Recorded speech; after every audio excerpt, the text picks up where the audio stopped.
The throne room of Cascade Falls stood empty except for one man. Marcus Blackwood, AlphaKing of the Pacific Northwest Territories, sat motionless in the chair his father had occupied before him. 8 years had passed since the old king's death, 8 years of rebuilding what tyranny had broken. Yet today the weight of the crown felt heavier than ever. A letter lay on the armrest, its paper creased from repeated readings. The words burned in Marcus's mind even when he closed his eyes. Anonymous denunciations had reached him before whispers of corruption within his own capital pack. But this one carried details too specific to dismiss. Omegas forced into servitude through impossible debts. Families torn apart when they could not pay fabricated taxes. Those who resisted simply disappeared into the forest beyond pack borders, where rogues waited. Counselor Aldrich Stone's voice echoed through the vast chamber as the beta entered his boots, clicking against stone. At 45, the man carried himself with the confidence of someone who had served two kings.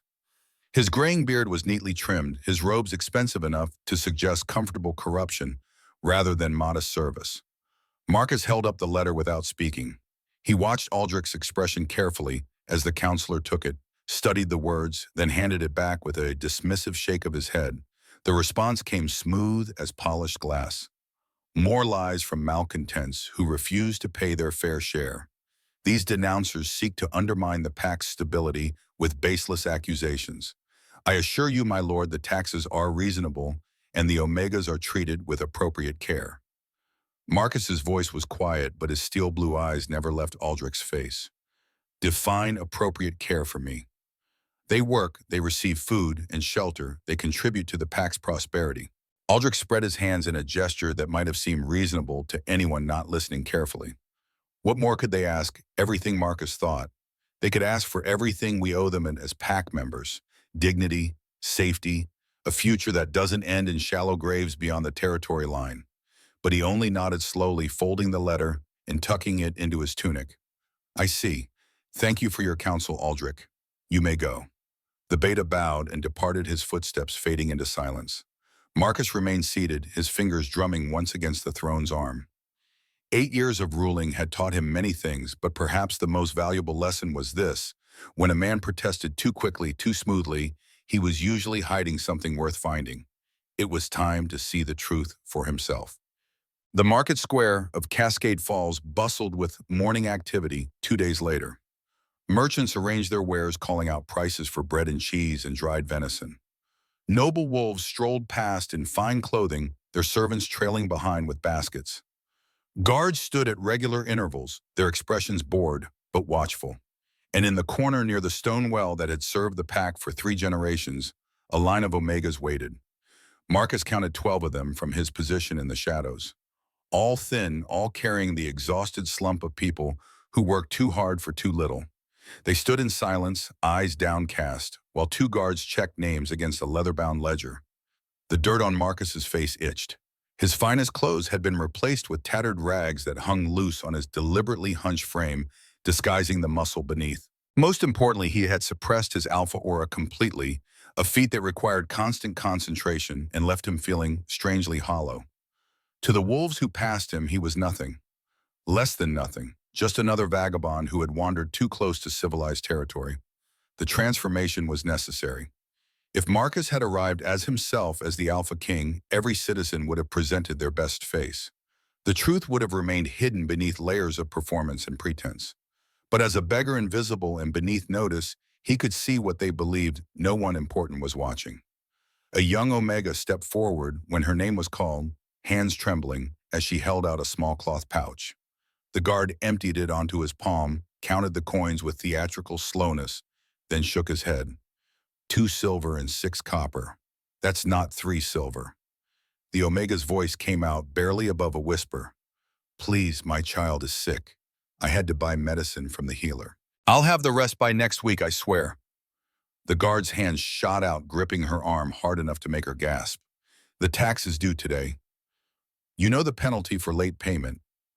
An older Omega stepped forward from the line, her face lined with worry that had carved permanent channels beside her mouth. I'll pay it. I have the extra silver. Please don't take her. The guard considered this, then shrugged and accepted the additional coin. The young Omega stumbled back, tears streaming down her face, while the older woman returned to the line with shoulders bowed under the weight of her sacrifice. Marcus's hands clenched into fists inside his ragged sleeves. He forced himself to remain still, to observe, rather than act. Not yet. He needed to see how deep the corruption ran, how many wolves participated, how systematic the abuse had become over the years he'd spent trusting the wrong people. The line continued. Some Omegas paid in full, others couldn't. Those who fell short were marked in the ledger with a notation that Marcus couldn't quite see from his position, but he could read the fear in their expressions well enough. Whatever that mark meant, it meant nothing good. Then a pregnant Omega reached the front of the line. She was perhaps 6 months along her belly, swollen with new life, her face pale with the exhaustion that came from carrying a child while working dawn to midnight. When the guard called her name, she stepped forward and held out her payment with shaking hands that spoke of sleepless nights and constant worry. The guard counted the coins, then looked up with a cruel smile that Marcus would remember later when justice came calling. "This is last month's payment. You still owe for this month." "But I paid last month." The Omega's protest carried the desperation of someone who knew arguing was futile but couldn't stop themselves. "You marked it in the ledger yourself. I saw you do it with my own eyes." "Are you calling me a liar?" The guard's voice rose, drawing attention from nearby merchants who looked over with expressions ranging from discomfort to satisfaction. "Are you suggesting that I, an official representative of this pack, would falsify records?" "No, I just meant seize her." The second guard grabbed the pregnant Omega's arm, hauling her away from the line. She cried out, stumbling, her free hand pressed protectively over her belly as though she could shield the child inside from what was coming. "Please the baby. Should have thought of that before you tried to cheat the pack." The first guard made another notation in his ledger with the casual air of someone writing a grocery list rather than condemning a woman and her unborn child. 7 days in the stocks. Maybe that will teach you to pay your debts honestly."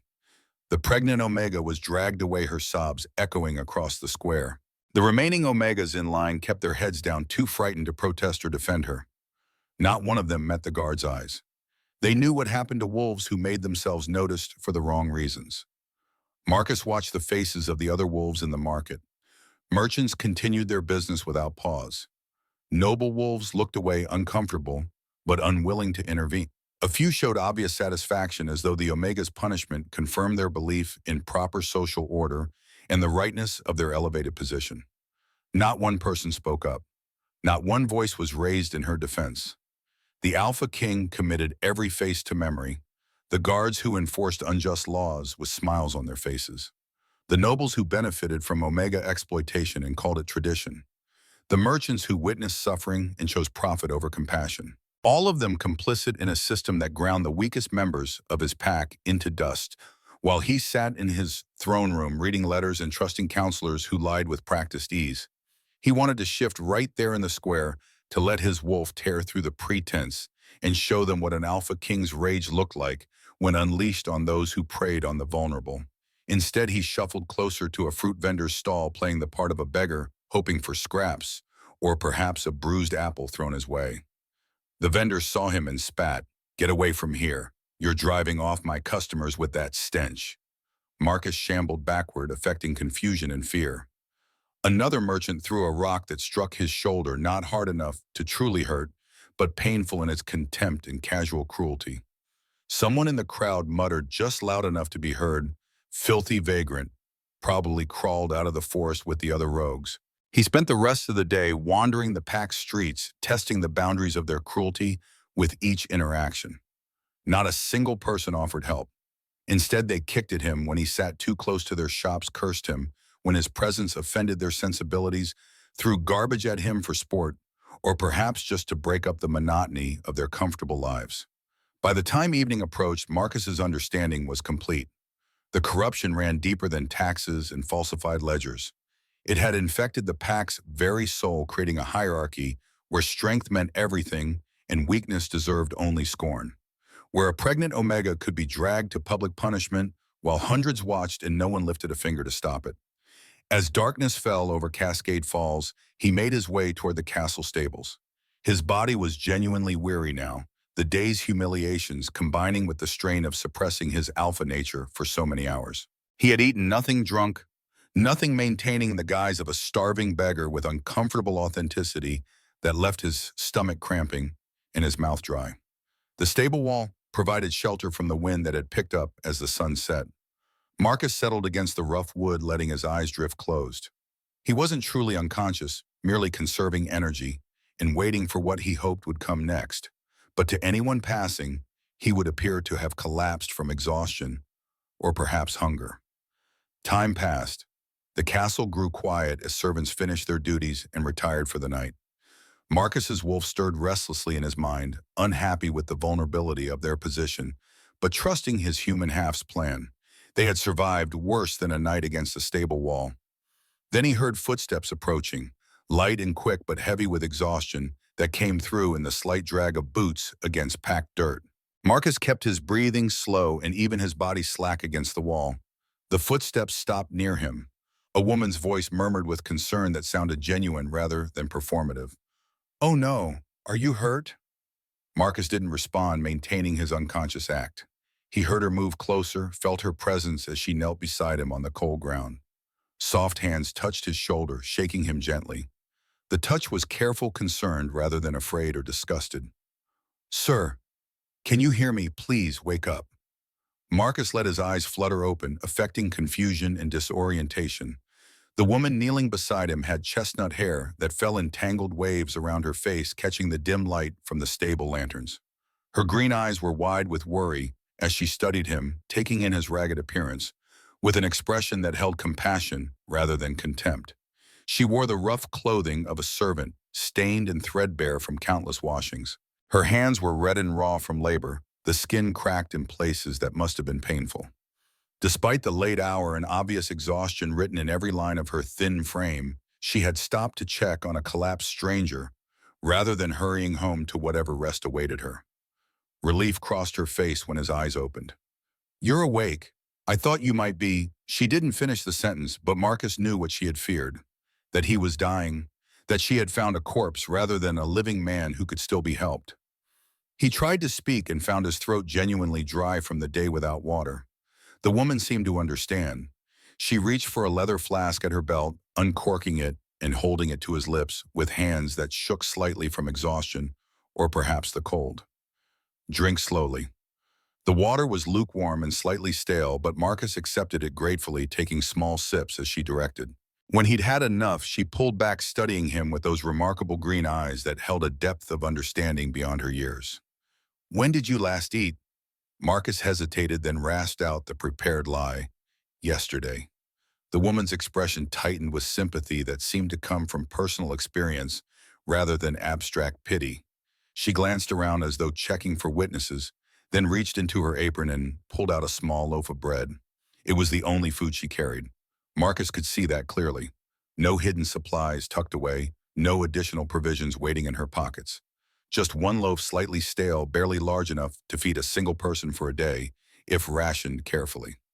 She broke the bread in half without hesitation, offering him the larger portion. "It's not much, but it should help."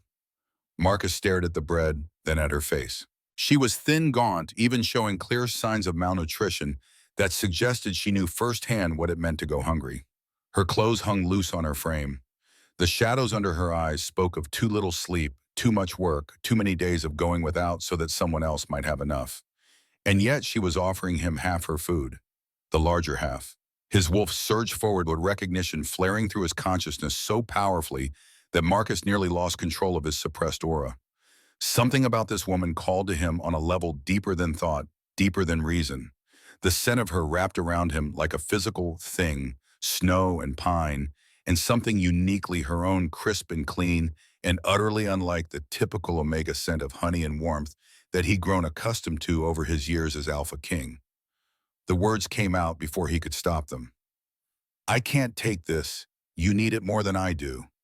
She smiled, and despite the exhaustion in her face, despite the obvious hardship of her life, written in every line of her body, the expression was genuine. Real warmth reaching her eyes for the first time since she'd knelt beside him. "I've already eaten today. Please, take it." The lie was so transparent that Marcus's chest tightened painfully. She was starving clearly, and yet she sat here offering food to a stranger without hesitation or expectation of reward, without even pausing to consider that he might be dangerous, that he might take her bread, and demand more, that her kindness might be repaid with violence, as kindness so often was in this world they both inhabited. Marcus accepted the bread because refusing would insult her offering, would suggest he saw through her lie and pitied her for it. "What's your name, Elena?" She settled back on her heels, watching him eat with quiet satisfaction. "What's yours?" Marcus had prepared for this question during his planning. "Thomas?" "Well, Thomas, you picked a dangerous place to collapse." Elena's voice carried practical concern rather than judgment. "The guards patrol here twice a night. If they find you, they'll throw you in the stocks or worse. Probably worse, given how they've been lately about vagrants." Marcus swallowed a bite of bread, genuinely grateful for the sustenance, despite the deception that had brought him to this moment. "I'll move along then." He made as though to stand, then swayed convincingly. Elena reached out to steady him, her hands gentle but firm on his shoulders. The touch sent another surge of recognition through his wolf, stronger this time, insistent in a way that suggested something Marcus wasn't quite ready to name or acknowledge. "Wait, you're too weak to travel anywhere tonight." She bit her lip, thinking, and Marcus found himself studying the gesture with more attention than it warranted. "There's a corner of the stables where no one looks. It's warm and dry now. If you're quiet and leave before dawn, the stable master won't notice you were there." "Why would you help me?" The question came out quieter than Marcus intended. "You don't know me. I could be anyone. Dangerous even." Elena looked at him for a long moment. In the flickering lamplight from the stable, her green eyes seemed to hold depths of sadness, that no one her age should carry the weight of losses and hardships that had carved something essential away while leaving her core intact. "Because everyone deserves kindness, even strangers." She paused, then added with quiet emphasis, "especially strangers who have no one else to offer it." She stood offering him her hand. Marcus took it, noting the calluses on her palm, the strength in her grip despite her obvious exhaustion, and the malnutrition that had weakened her frame. She led him into the stables, past rows of drowsing horses that shifted in their stalls to a small corner where hay bales created a natural shelter from view. Elena's instructions came with the practical efficiency of someone who knew these spaces intimately. "Hide behind these if you hear anyone coming, and please be gone by first light. I don't want you to get hurt." Marcus settled into the hay, already warmer than the outside wall had been. "Where are you going?" "Home. I have someone waiting for me."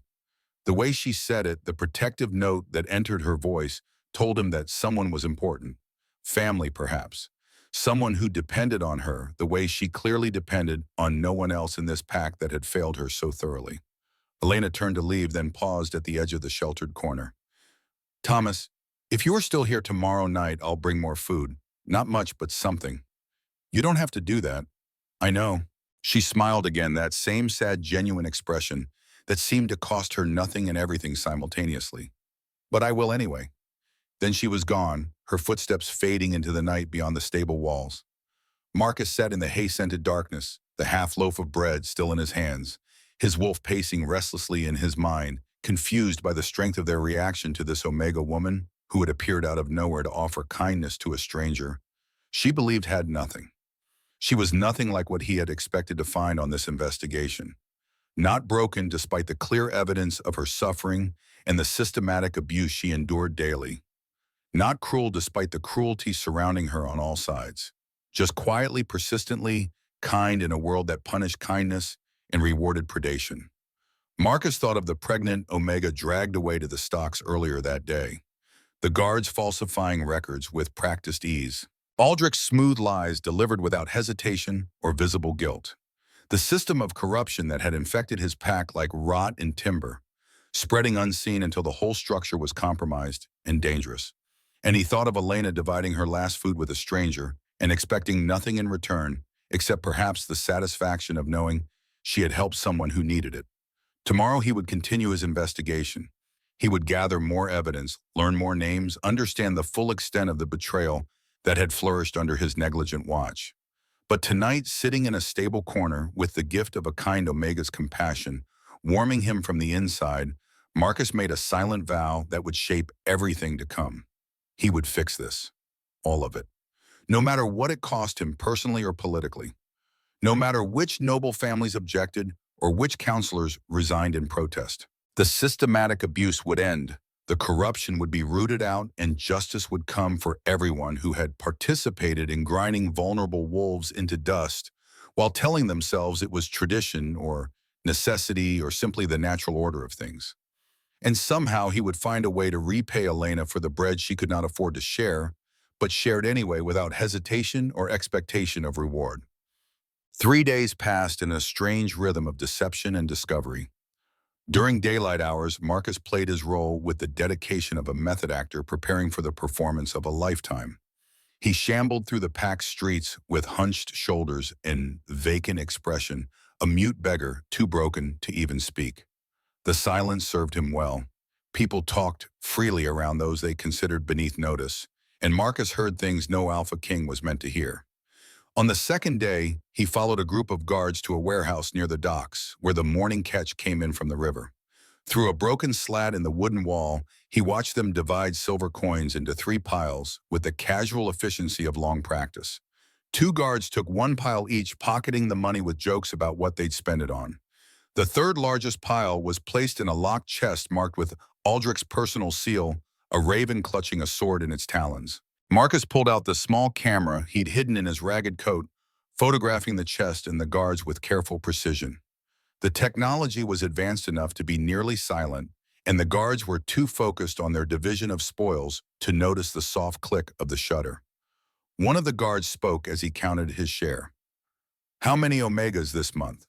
Another replied without looking up from his coins. 15 signed servitude contracts. 3 more disappeared before they could be processed. Probably ran for the border. Aldrich wants them found. Can't have Omegas thinking they can escape their debts just by running into rogue territory. They won't get far. The rogues will take care of them if the wilderness doesn't kill them first. Either way, problem solved. The guards laughed casual and cruel as though discussing the weather rather than lives destroyed by systematic abuse. Marcus memorized their faces with the cold precision of someone cataloging targets. When this was over, when he revealed himself and brought justice down on this corrupt network, these men would answer for every Omega they had broken, every family they had torn apart, every person who had disappeared into the forests because they dared to resist.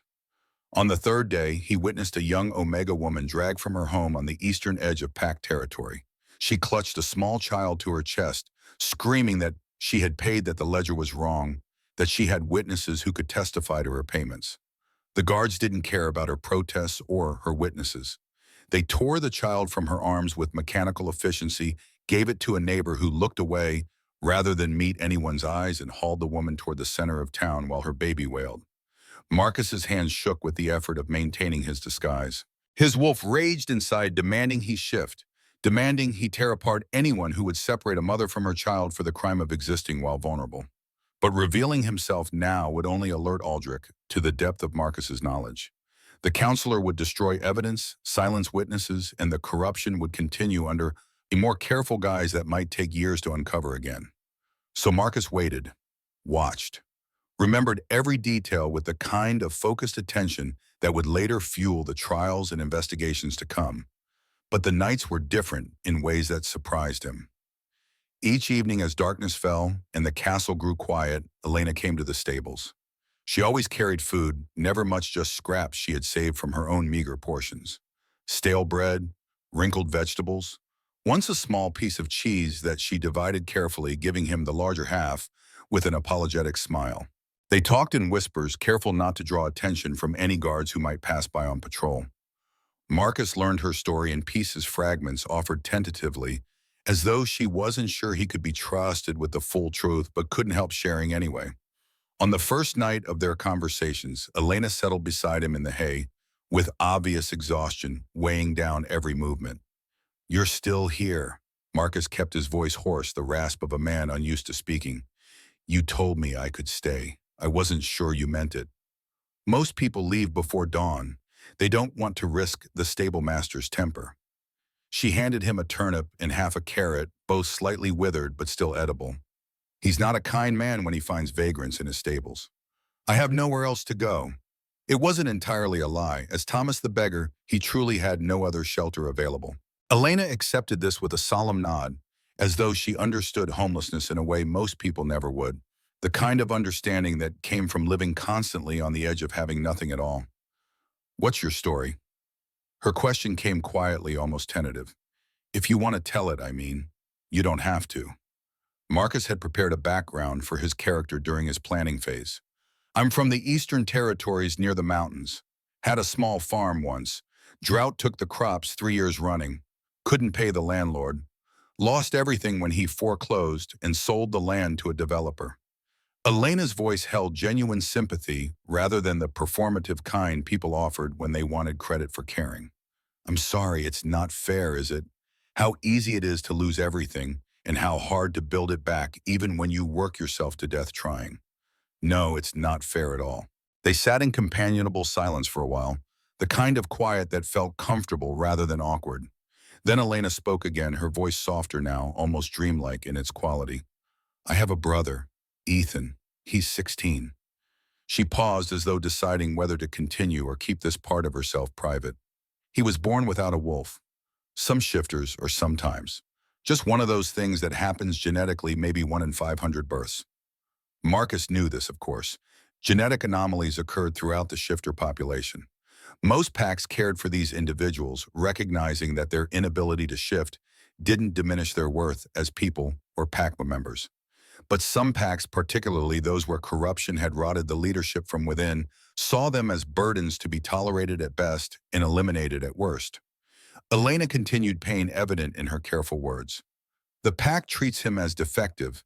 They won't let him work at any of the normal jobs. Won't train him in any trade. Say that feeding him is a waste of resources that could go to productive members. Her hands clenched in her lap, the only outward sign of the anger simmering beneath her exhausted exterior.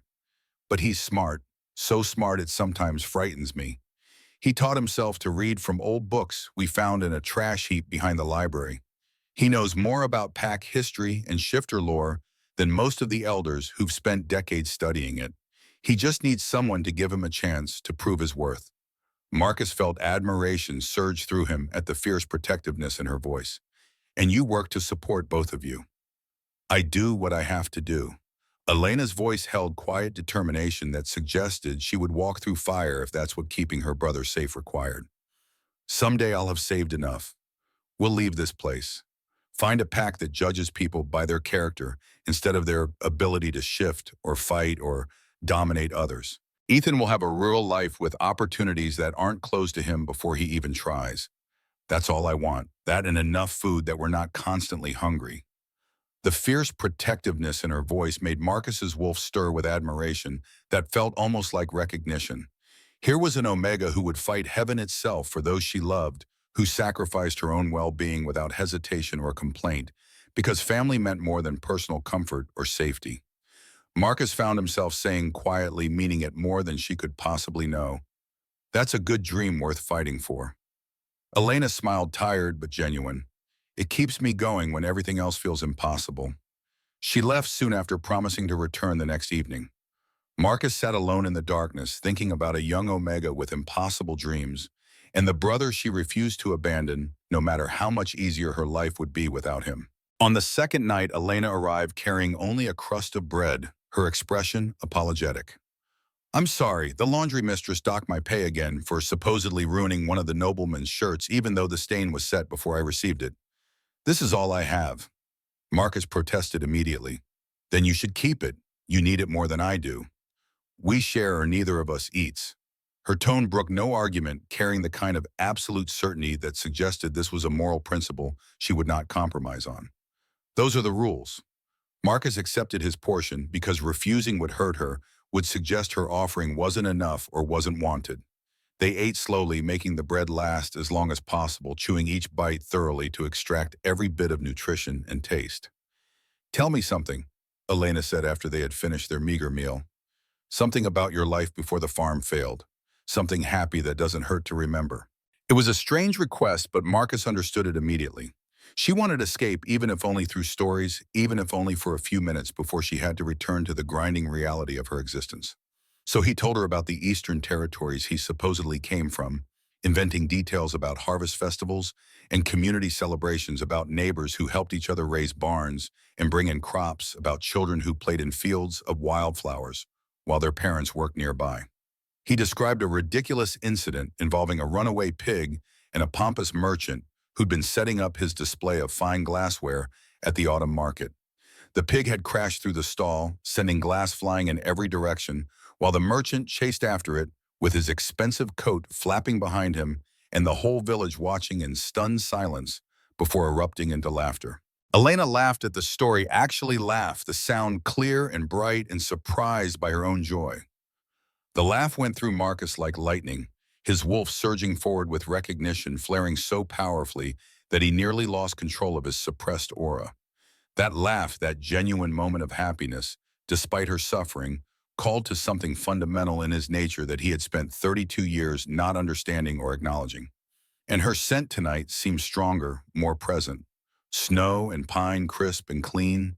Nothing like the typical Omega scent of honey and warmth. It wrapped around him, called to his wolf, made him want things he had no right to want, while wearing a beggar's disguise and lying about every aspect of his identity. When she could speak again, Elena's voice carried gratitude that felt almost sacred. "Thank you. I haven't laughed in so long. I forgot what it felt like, forgot that joy was something that could still exist in the world." Marcus heard himself say, meaning it completely. "You should laugh more. You deserve moments of happiness. Maybe when Ethan and I are free from this place." She stood brushing hay from her worn skirt with mechanical efficiency. "I should go.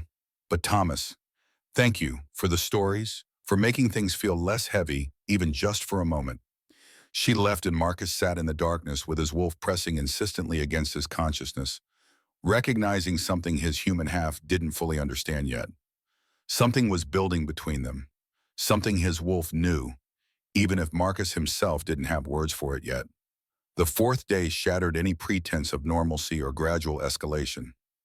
Marcus had spent the morning observing a meeting between Aldrich and several pack elders in a private dining room off the main hall.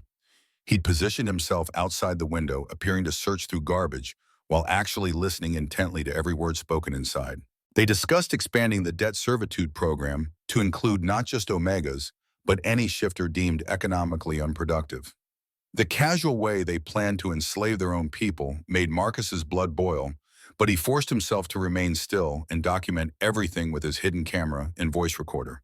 But what happened in the afternoon was worse in its personal targeting.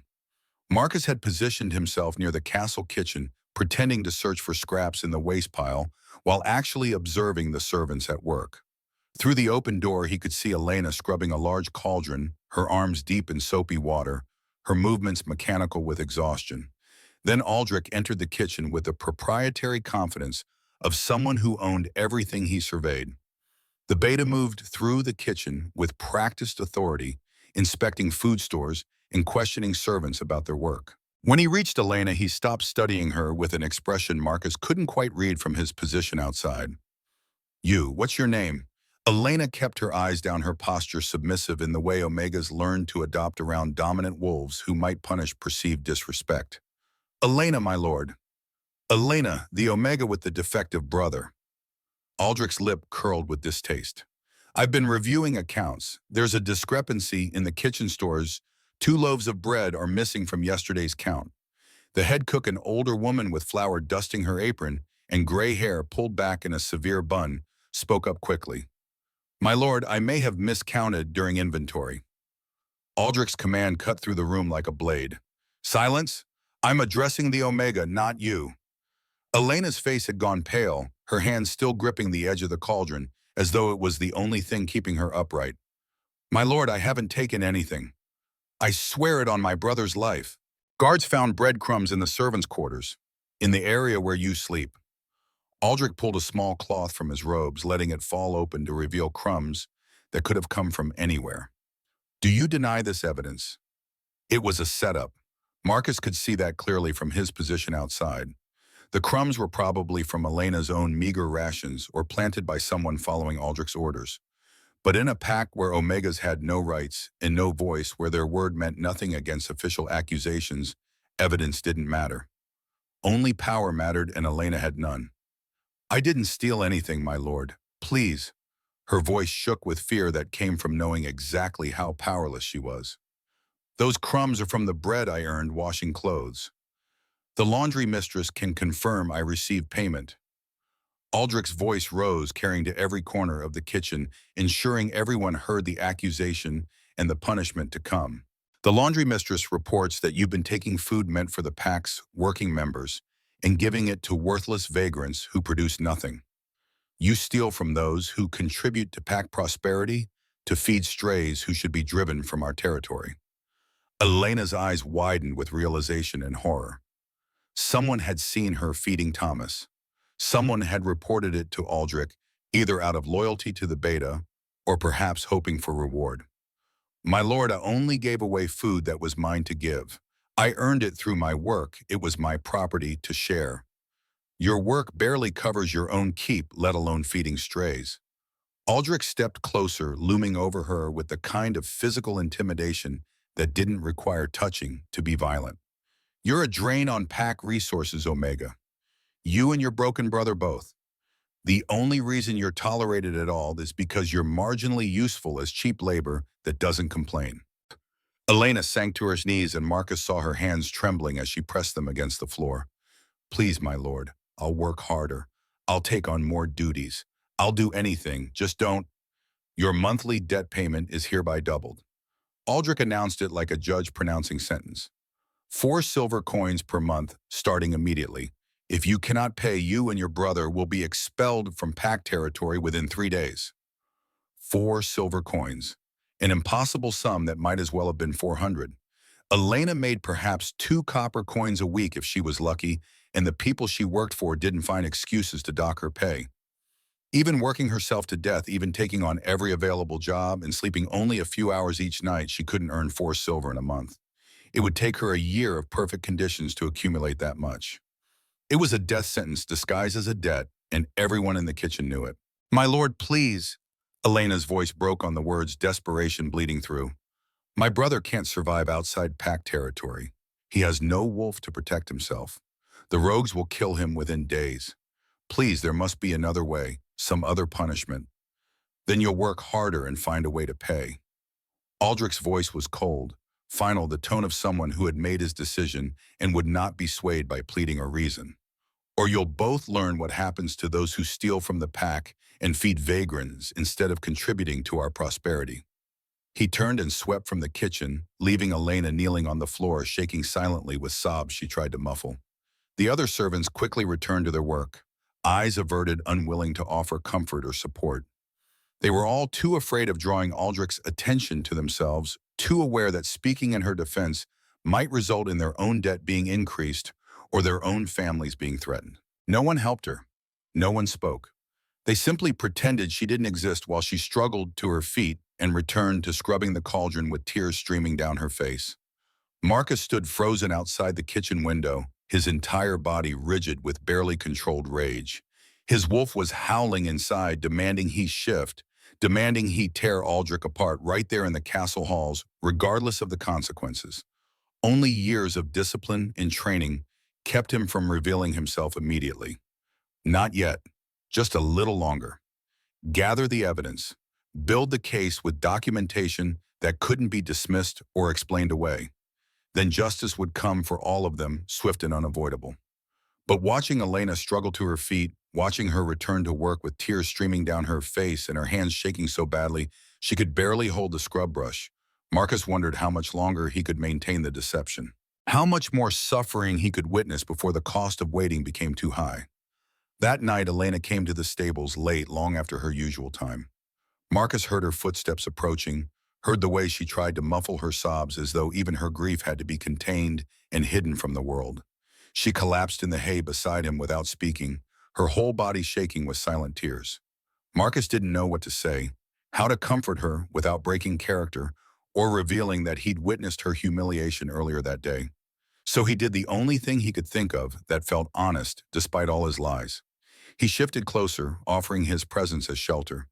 Elena turned into him, instinctively pressing her face against his ragged shirt, crying silently, as though even now she couldn't allow herself the full release of open grief.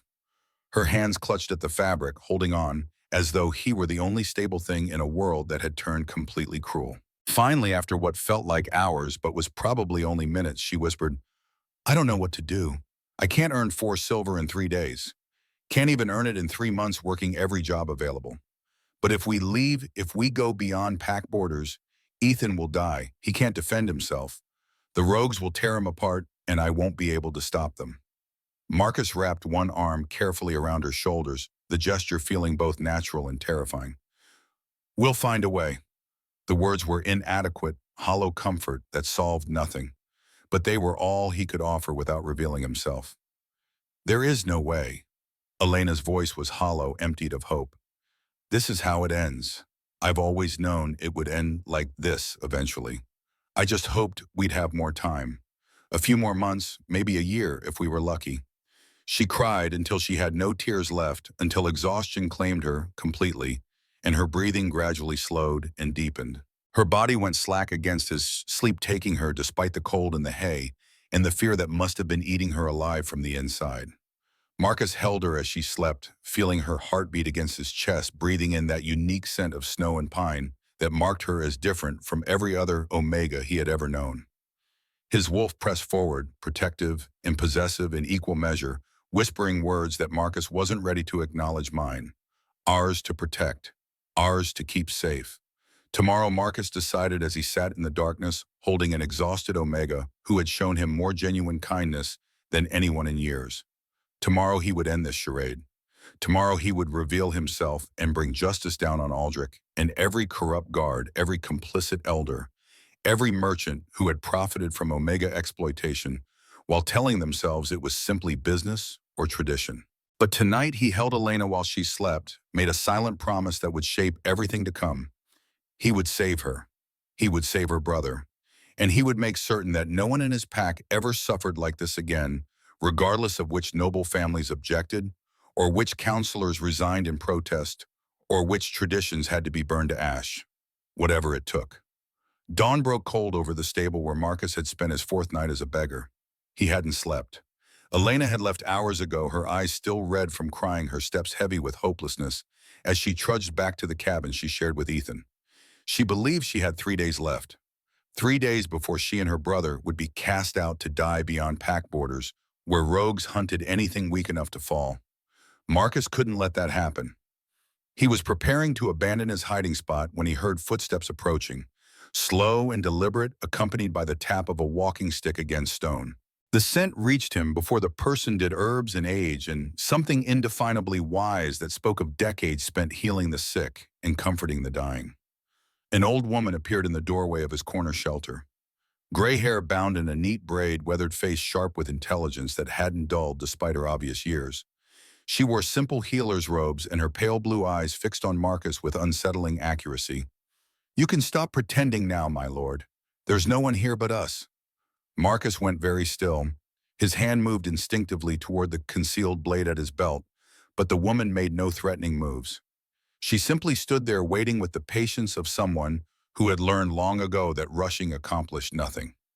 "I don't know what you mean," he maintained the hoarse voice of Thomas the beggar, though something in her expression told him the deception was already over. The old woman smiled, sad and knowing. "I'm Sage, pack healer for 43 years. I served your father and his father before him. Did you truly think I wouldn't recognize the scent of my AlphaKing, even beneath dirt and rags and suppressed aura?" Marcus studied her for a long moment, weighing options and risks. Then slowly he allowed his alpha aura to surface just a fraction, just enough to confirm what she already knew. The hollow feeling that had accompanied suppression for 4 days eased slightly as his wolf stretched toward full awareness. Sage's eyes widened slightly, but she didn't flinch or bow. Instead, she stepped closer, her voice dropping even lower. "How long have you been watching?" 4 days. Marcus stood brushing hay from his ragged clothes with movements that felt stiff after days of maintaining a hunched posture. "Long enough to see the corruption eating this pack from within like rotten timber." "Tell me, Sage, how long has Aldrich been stealing from Omegas?" The healer's expression darkened with old anger. "Years, since before your father died. It started small, a copper coin here, an extra tax there. But it grew like infection, spreading through the pack's systems until everything was compromised. Anyone who spoke against it disappeared or was discredited so thoroughly that no one believed them afterward. Marcus felt something cold settle in his chest. Why didn't you come to me? I tried. Twice. Sage's voice carried pain that had aged like wine. Both times my messages never reached you. Aldrich controls who has access to the AlphaKing. He's built a wall around you made of loyal guards and carefully filtered information. You only hear what he wants you to hear, only see what he wants you to see. Marcus's jaw clenched. He had been a fool. Surrounded himself with his father's old counselors because he thought their experience would help him rebuild after the old king's tyrannical reign. Instead, they had used his trust to create their own kingdom of cruelty while he sat in his throne room reading reports they had written and believing lies they delivered with practiced sincerity. Tell me about Elena. The words came out more abruptly than he intended. Sage's expression shifted to something gentler, almost knowing. Ah, the Omega who's been feeding you. She told me about her brother, about their parents dying 5 years ago, about the debt Aldrich claims they owe. Marcus paused, searching for words to describe something he didn't fully understand himself. But there's something else. Something about her scent. It's different from other Omegas I've encountered. That's because she's not ordinary. Sage moved to sit on a hay bale, her old bones creaking with the movement. Elena descends from the Silver Crest line, ancient royal blood that was thought lost 3 generations ago when the family was killed in the territory wars. Marcus's breath caught. The Silver Crest line. He knew the story's powerful Omegas who could command other wolves through sheer force of will, who served as advisors and strategists to Alpha Kings throughout history. They had been hunted to extinction by rival packs, who feared their influence, who saw them as threats to the natural hierarchy that kept alphas in power. Sage continued, her voice taking on the tone of someone reciting history that mattered. That's why her shift came late. Royal Omega bloodlines manifest differently, slower but stronger, when they finally emerge. If Elena were properly trained, if she understood what she was and how to access her abilities, she would be extraordinarily powerful. She could stand as Luna Queen and command respect from every pack in the realm. But Aldrich knows this. Marcus said it as a statement rather than a question. Oh yes, he's known for years. Sage's eyes hardened with anger Marcus had rarely seen in the gentle healer. He's kept her weak deliberately. Overworked, underfed, isolated from anyone who might recognize what she is. He makes sure she has no time or energy to develop her abilities. And threatening her brother keeps her compliant, too focused on survival to question her circumstances or reach for the power sleeping in her blood. The pieces fell into place with sickening clarity. Elena would be dangerous to his plans.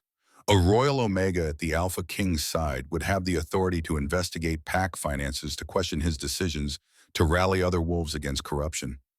So he grinds her down. Sage's voice was quiet but fierce, keeps her desperate and invisible.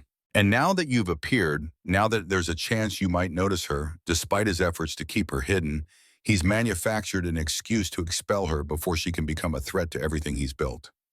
The increased debt, 4 silver coins. A death sentence disguised as bureaucracy. He wants her gone before you have a chance to see what she is. Sage paused, studying Marcus with those sharp blue eyes. Though I suspect it's too late for that, isn't it, my lord? You've already noticed her. More than noticed, if I'm reading the signs correctly. Marcus didn't answer. He didn't need to.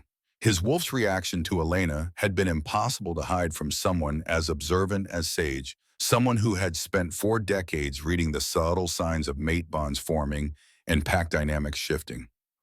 What are you going to do? Sage asked. Marcus's voice carried the weight of absolute command. End this. Today, I need you to keep silent for a few more hours. Can you do that? Sage smiled. I've kept silent for years, my lord. A few more hours won't matter. She left and Marcus began stripping away his disguise with methodical precision. The dirt that had caked his face, the rags that had hidden his true build, the carefully maintained posture of defeat and submission. Beneath it all, the Alpha King emerged, power radiating from him in waves now that he no longer suppressed his true nature. By the time he strode from the stables, every inch of him commanded attention and respect. The Great Hall of Cascade Falls Castle could hold 500 wolves when fully packed. Today it held nearly that many summoned by guards who had gone through the territory at Marcus's command, delivered in his true voice with all his alpha authority behind every word. Confusion rippled through the assembled crowd like wind across water. Aldrich stood near the front, his expression carefully neutral, but Marcus could see the calculation in his eyes. The beta counselor didn't know what was happening, but he was already planning how to turn it to his advantage, already preparing explanations and deflections. Elena was there too, pulled from her washing duties by a guard who had simply told her that attendance was mandatory for all adult wolves. She stood near the back of the hall, head down, trying to make herself invisible among the crowd. Her hands were still red and raw from morning chores, her clothes still damp from washing noblemen's tunics in the cold stream. Marcus took his place on the throne, finally clean, finally dressed in the deep blue robes of his station. His black hair fell loose around his shoulders, his beard neatly trimmed. He looked every inch the king he was born to be, every inch the predator who had spent 4 days gathering evidence of systematic abuse. The hall fell silent as his alpha aura filled the space, pressing against every wolf present until they had no choice but to acknowledge his authority. Even the most dominant among them felt the weight of it, the reminder that however powerful they might be within the pack hierarchy, he stood above them all. I stand before you today to address a matter of treason. Marcus's voice carried to every corner without him needing to raise it. For 4 days I have walked among you disguised as a beggar. For 4 days I have witnessed corruption so deep, so pervasive, that it threatens the very foundation of our pack. Shocked murmurs erupted throughout the hall. Aldrich's expression flickered just for a moment, surprise breaking through his careful mask before settling back into neutral concern. Aldrich Stone, beta counselor, stepped forward. Aldrich moved with confidence, bowing respectfully as though this were just another council meeting. My lord, I don't understand. What corruption do you speak of? Marcus pulled out a sheaf of papers, records he'd copied during his nights in the stable, photographs printed from his hidden camera, transcripts from his voice recordings. The systematic exploitation of omegas through falsified debts and impossible taxes. For years you have been stealing from the weakest members of this pack, forcing them into servitude, selling their labor, and pocketing the profits. These are lies. Aldrich's voice rose with perfectly performed outrage, playing to the crowd rather than addressing Marcus directly. My lord, someone has been feeding you false information. Enemies of the pack who seek to undermine our stability. I served faithfully as I served your father before you. I watched guards collect taxes that were never recorded in official ledgers. Marcus stood descending from the throne with lethal grace. I saw a pregnant Omega dragged to the stocks for a debt she had already paid. I witnessed you personally threaten an Omega with expulsion for crimes she did not commit. He held up photographs showing guards dividing silver coins, showing the chest marked with Aldrich's seal. I have photographic evidence of your guards dividing stolen silver. I have recordings of them discussing servitude quotas and the Omegas who disappeared when they tried to resist. I have testimony from 12 Omegas you enslaved through fabricated contracts. Marcus's voice dropped to something quieter, but infinitely more dangerous. Do you deny these accusations? Aldrich turned to address the crowd, his voice carrying practiced conviction. Our AlphaKing has been deceived by malcontents who refuse to contribute fairly to pack prosperity. The taxes are legal, established by precedent decades old. The debts are real, documented in ledgers that anyone can review. Everything I have done has been for the good of enough. The word cracked through the hall with alpha command compulsion woven into the single syllable. Every wolf flinched, unable to resist the force of it. Even Aldrich staggered slightly, his practiced composure finally cracking. Guards, arrest Aldrich Stone and any man who has participated in his scheme. For a moment the guards hesitated. Some had been taking Aldrich's bribes for years, their loyalty purchased with stolen silver. Others simply didn't know whom to obey, the counselor who gave them daily orders or the king who rarely involved himself in their work. Then Captain Reynolds moved forward, 6 loyal guards following him. Their hands went to their weapons as they approached Aldrich with expressions that suggested they knew exactly what they were doing and had been waiting for this moment. Aldrich's mask finally shattered. His eyes darted around the hall, calculating odds, searching for escape routes or allies who might help him. When he moved, it was with the desperate speed of a man who had nothing left to lose. He lunged sideways, grabbed the nearest person, and hauled them in front of him as a human shield. Elena. She had been washing the marble stairs at the edge of the hall, invisible, in her servant's dress, just another Omega doing menial labor that no one noticed or cared about. Now she was suddenly at the center of everything, Aldrich's dagger pressed against her throat, his arm locked around her waist with bruising force. "Stay back!" Aldrich shouted, his voice cracking with panic and rage. "All of you stay back, or I'll kill her right here." Marcus froze, his entire body locked with the effort of controlling his wolf, which was howling with rage and terror inside his mind. Elena's green eyes were wide with shock, staring directly at him across the crowded hall. And in that moment, he saw recognition bloom across her face like sunrise. The beggar, Thomas, the man she had fed and comforted for 4 nights, the stranger she had shared her last bread with and offered shelter to. He was the AlphaKing. Betrayal and confusion warred in her expression, quickly overwhelmed by fear as Aldrich pressed the blade harder against her throat. "My lord," Aldrich's voice held forced calm, the tone of someone trying to negotiate from a position of weakness. "I'm leaving this castle. Let me go and I'll release the Omega once I'm safely beyond pack borders." Marcus's voice came out deadly quiet. "You're not leaving this castle, and you're not taking her anywhere. Then she dies." Aldrich pressed the blade harder. A thin line of blood appeared on Elena's throat, bright red against her pale skin. "Right here, right now, in front of everyone." Marcus's wolf exploded inside him with force he could barely contain. The AlphaKing's roar shook the castle to its foundations, a sound of pure dominance and rage that forced every wolf in the hall to their knees. The compulsion in it was absolute, unavoidable, the kind of command that reached into the core of every shifter's being and demanded submission. Every wolf except Aldrich, who had already committed treason and placed himself beyond the reach of pack bonds through his actions. But the roar bought seconds. Elena, operating on pure instinct or perhaps some deeper understanding, went completely limp in Aldrich's grip. The sudden dead weight threw him off balance for just a moment, his hold loosening as he tried to compensate. It was all Marcus needed. He was across the hall before anyone could blink, moving with the inhuman speed that came from decades of training and the desperate need to save something precious. His hand caught Aldrich's wrist, crushing bones with enough force that the beta dropped his dagger with a scream of pain. Elena fell. Captain Reynolds and 2 other guards caught her, pulling her to safety while Marcus slammed Aldrich against the stone wall, hard enough to crack ribs and leave an impression in the ancient stonework. "You threaten what is mine." Marcus snarled, his eyes blazing with wolf fire that made them glow like blue flames. "You hurt what belongs to me." Aldrich gasped through broken ribs and rising panic. "She's nothing.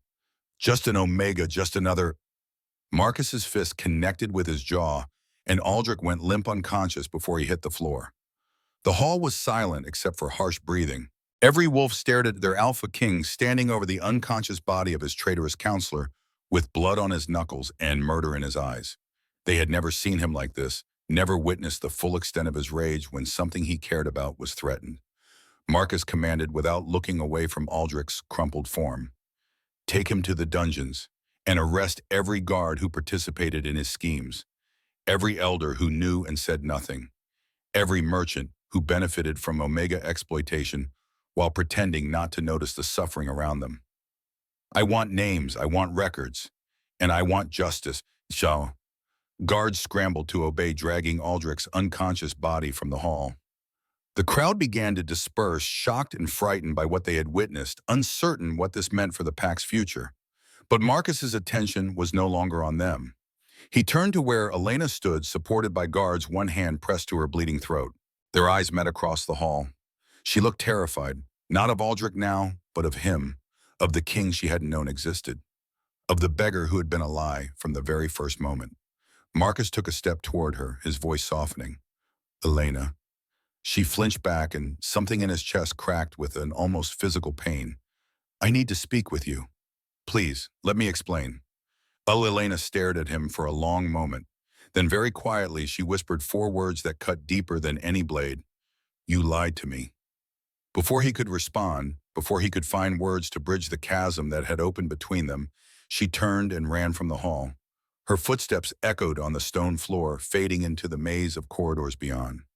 Marcus watched her go, his hands clenched at his sides, knowing he couldn't chase her. Not now, not when she was so clearly frightened and hurt. He had saved her from Aldrich's debt, saved her from expulsion and certain death beyond pack borders. But he might have lost her trust forever, and somehow that felt worse than any physical wound he had ever sustained. Elena ran without knowing where she was going. She only knew she needed to be away from the throne room, away from the AlphaKing who had been Thomas, away from the lies and the truth tangled together, until she couldn't tell which hurt more. Her feet carried her through corridors she barely recognized, past startled servants and confused guards. The cut on her throat still bled warm trickle, soaking into her collar, but she didn't care.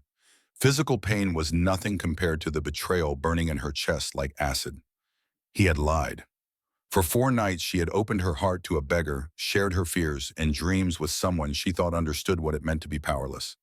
And all along he had been the most powerful wolf in the realm, watching her like some kind of experiment or entertainment. Had he laughed at her, pitied her, found her pathetic devotion to her broken brother amusing? Did he go back to his comfortable chambers each night and laugh about the stupid Omega who gave away her last food to a stranger who didn't need it? Elena's vision blurred with tears.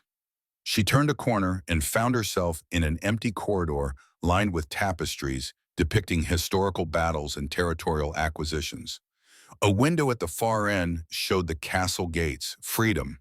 If she could just reach Ethan, they could run, disappear into the wilderness before anyone stopped them. They would die out there eventually, but at least it would be on their own terms, not crushed beneath the weight of royal games she didn't understand and couldn't hope to win. She was halfway to the window when a hand clamped around her arm with bruising force. Going somewhere, Omega. Elena spun. Aldrich stood behind her, his face bruised from where Marcus had struck him, his eyes wild with desperation and pain. Blood trickled from his split lip, and his fine robes were torn and dirty from being dragged across the floor.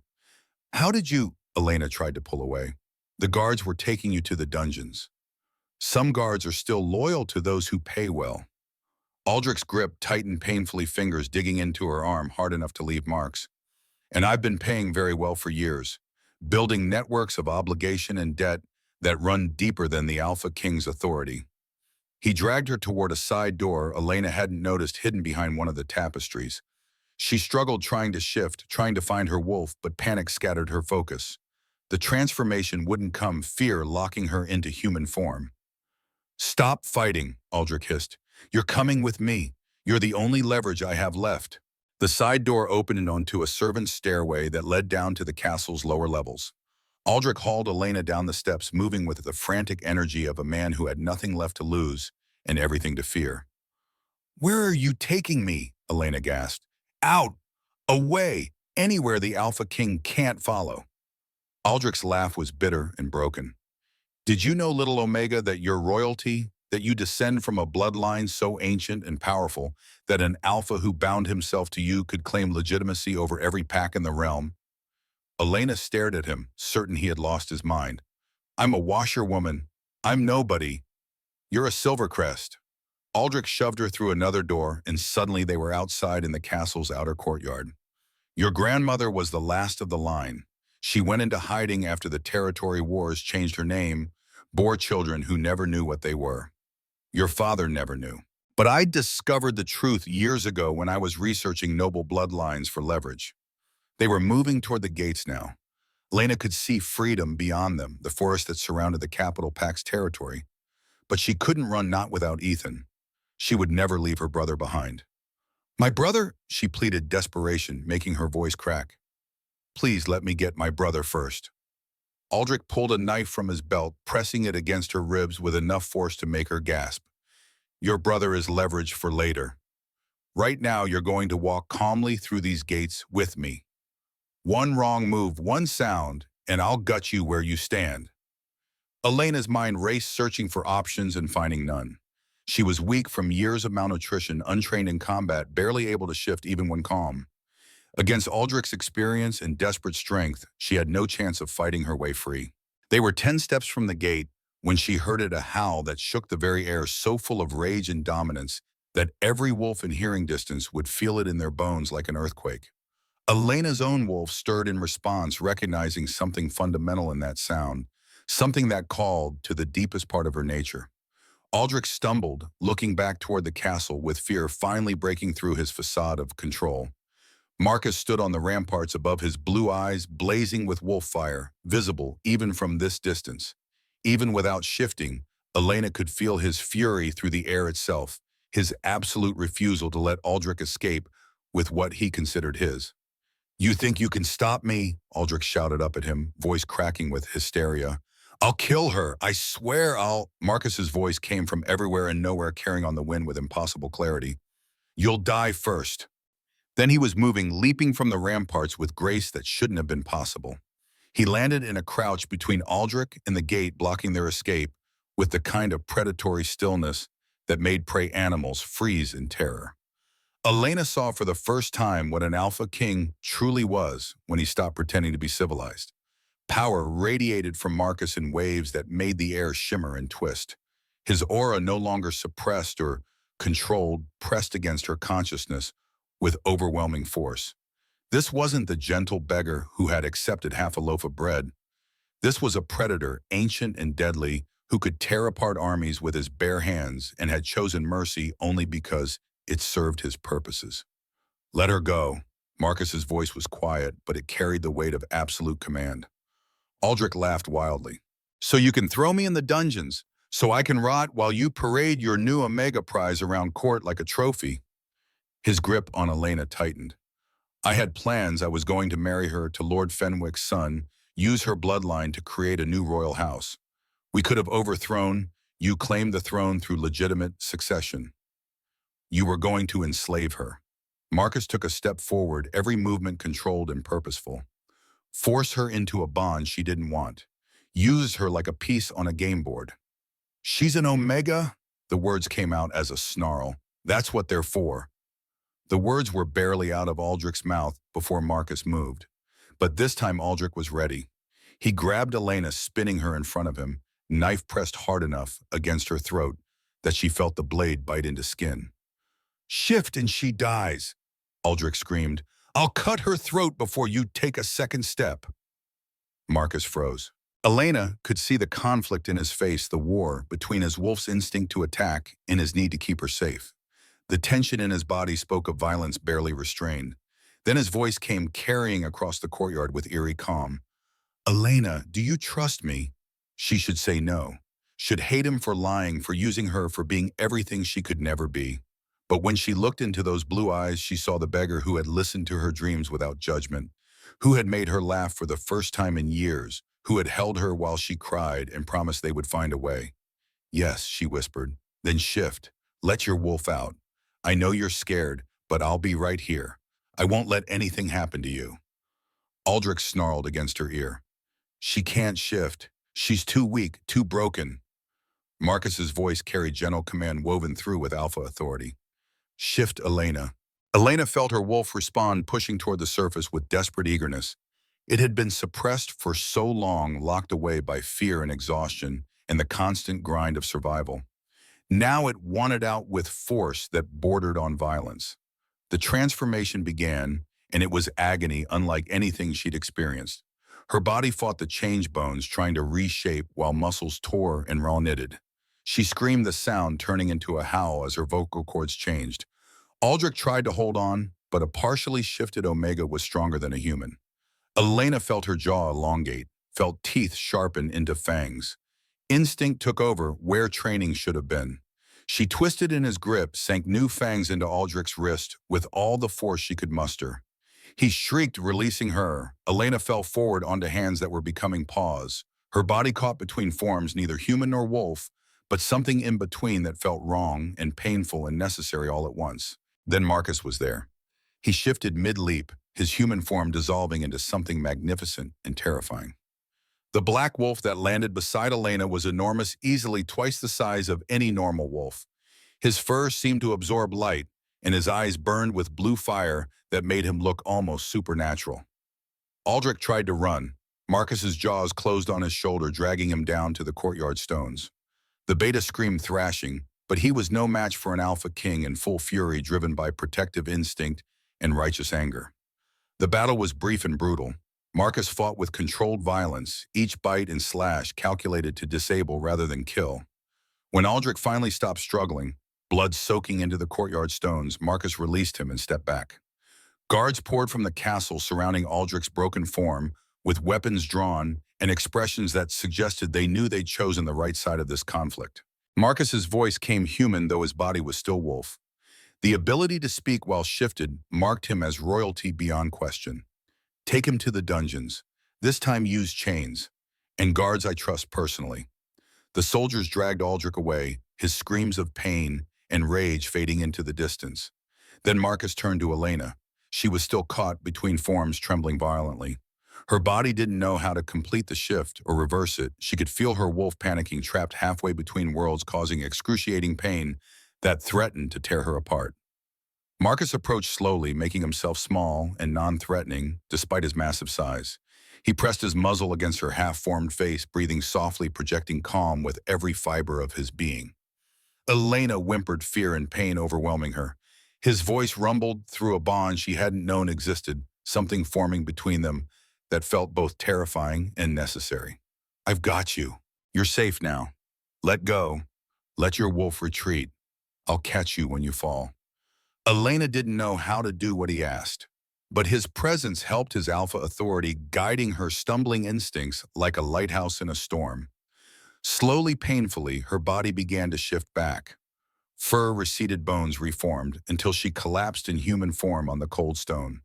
Marcus shifted back as well, shedding his wolf in one smooth motion. He caught Elena before she hit the ground, cradling her against his chest with a gentleness that contradicted the violence he just displayed. She was shaking, exhausted beyond measure, her mind spinning with shock and pain and the lingering terror of almost dying. "Ethan," she managed to gasp. "My brother." Marcus's voice was gentle, so different from the commanding roar he'd used before. "Is safe. I sent guards to bring him here the moment Aldrich escaped. He's probably in the castle already, worried sick about you." "You lied to me."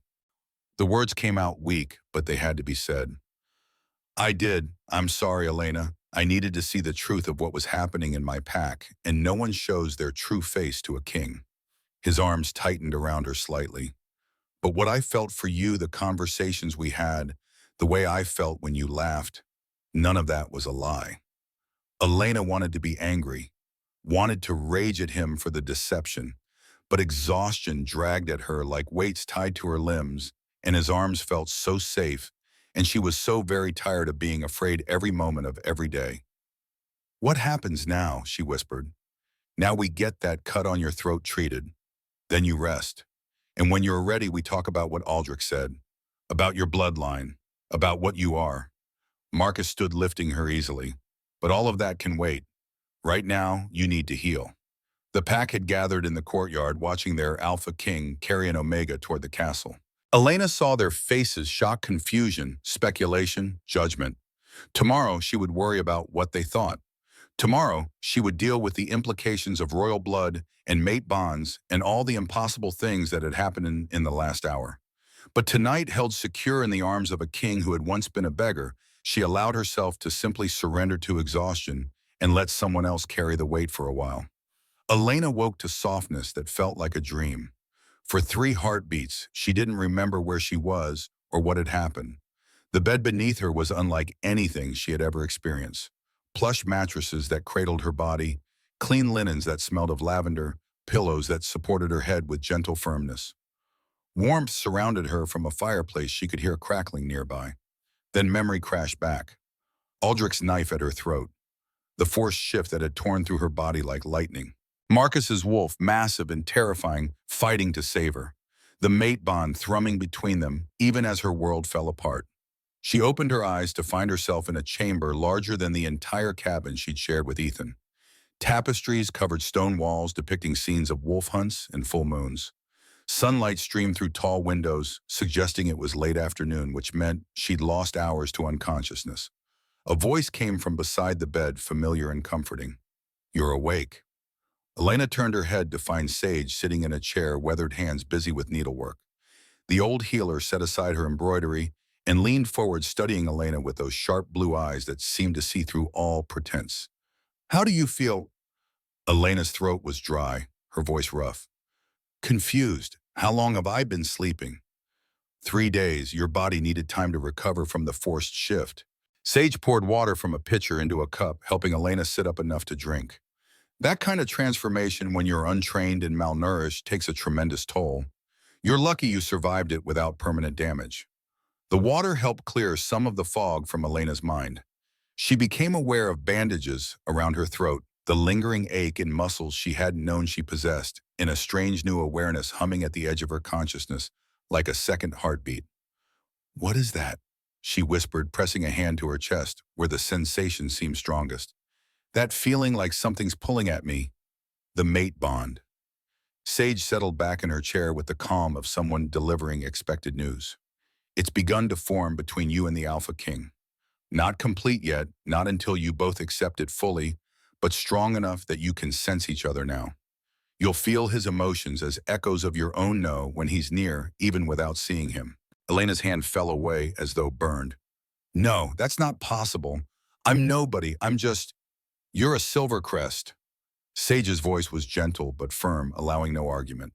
"And before you tell me that's impossible too, let me explain what Aldrich knew and you didn't."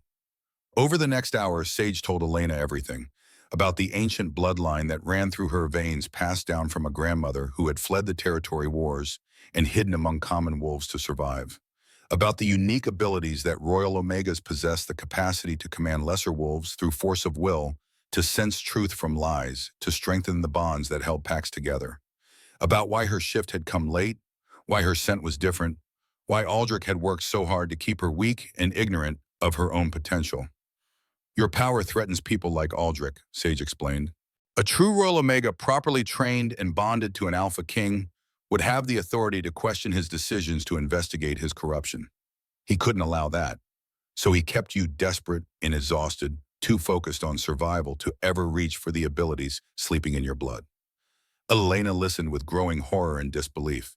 "This is madness. You're telling me I'm some kind of lost princess, that I have powers I've never shown any sign of possessing. You've shown the signs, you simply didn't recognize them." Sage stood, moving to the window. "Tell me, Elena, how many times have you known without being told when someone was lying to you?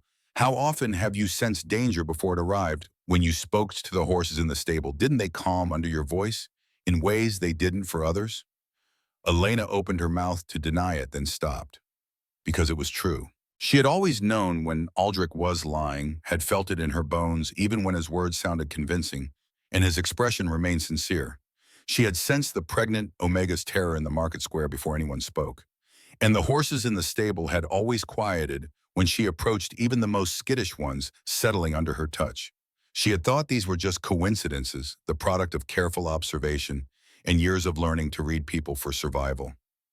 "But what if they weren't? Even if this is true," Elena said slowly, "even if I am what you say I am, that doesn't mean I want it. I don't want to be anyone's mate. I don't want power or responsibility or any of this. I just want to take care of Ethan and be left alone." Sage's expression was sympathetic. "I understand. But want it or not, the bond is forming. You can reject it, of course. No one can force you to accept a mate you don't choose. But that choice should be made with full knowledge of what you're refusing and what it might cost both of you." Before Elena could respond, there was a knock at the door. "Enter," Sage called. The door opened to reveal Marcus. He had changed from the blood-stained clothes Elena remembered, now wearing simple dark trousers and a loose white shirt. His black hair was damp, as though he had recently bathed, and his blue eyes were cautious as they met hers. "I'll give you privacy," Sage said, gathering her needlework and leaving with a knowing smile. The door closed behind her, and Elena was alone with the Alpha King. Marcus didn't approach the bed. Instead, he remained near the door, hands clasped behind his back, maintaining a careful distance that Elena found both respectful and somehow sad. "How are you feeling?" he asked quietly. "Everyone keeps asking me that." Elena pulled the blankets higher, suddenly aware of how vulnerable she was in the borrowed nightgown. "I'm alive. That's more than I expected 3 days ago. Elena, I need to apologize. For the deception, for not revealing myself sooner, for putting you in danger. You saved my life." The words came out sharper than intended. "Aldrich would have killed me if you hadn't intervened. So I'm grateful for that, but I still don't understand why you lied. Why you didn't just come to the pack as yourself and investigate properly instead of playing games. Marcus moved to sit in the chair Sage had vacated, still maintaining that careful distance. Because kings don't see the truth. People hide their worst behavior when authority is watching. I needed to see what my pack had become when they thought no one important was looking, when they felt safe to reveal their true nature. And what did you see? Cruelty, corruption, a system designed to crush anyone who couldn't fight back. His hands clenched on his knees. I saw you working yourself to death for scraps. I saw your kindness treated as weakness. And I saw that I had failed you, failed all the Omegas in this pack by trusting the wrong people and not looking closely enough at what was happening under my rule. Elena studied his face, seeing genuine regret in the lines around his eyes. What happens now to me, to Ethan? That's your choice. Marcus leaned forward, meeting her gaze directly. You're free, Elena, truly free. All debts Aldrich claimed you owed are void. You and Ethan can leave if you wish. I'll provide silver enough to start a new life wherever you choose.